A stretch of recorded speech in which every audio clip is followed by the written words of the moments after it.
आपको याद होगा, इतिहास साक्षी है, मैं उस लेवल का तो नहीं हूं, मैं उनको नमन करता हूं। आपने नाम सुना होगा भगत सिंह का, चंद्रशेखर आजाद का। भगत सिंह ने असेंबली में जो बम फेंका था, कोई हताहत नहीं हुआ, किसी को चोट नहीं पहुंची, सुतली नहीं था। हाँ, सुतली बम फेंका ताकि एक धमाका हो। उस धमाके से क्या हुआ, ब्रिटिशर्स ने भी उनकी बात सुनी और हिंदुओं ने, और जो भारतीय थे, सनातनी थे, उसमें और लोग भी शामिल थे, उन्होंने भी आवाज सुनी और उनकी बात फिर सुनी गई।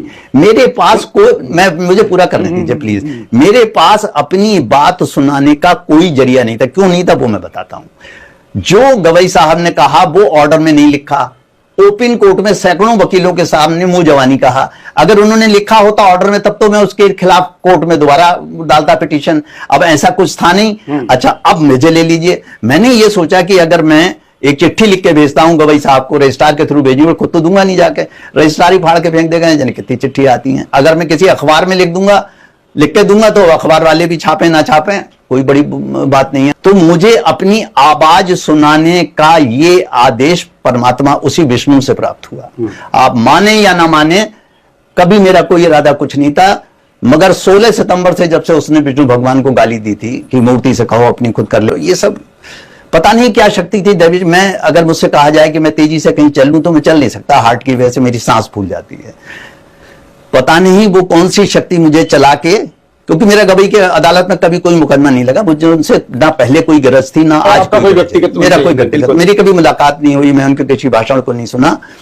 कौन सी शक्ति चला के मुझे ले गई और ले जाके फिर जो हुआ वो सही हुआ गलत हुआ ये भी मुझे नहीं मालूम। आप पहले से तय करके गए थे, वहां जाके आपको ऐसा लगा जो भगत सिंह ने कहा था कि बहरों को सुनाने के लिए धमाका करना पड़ता है?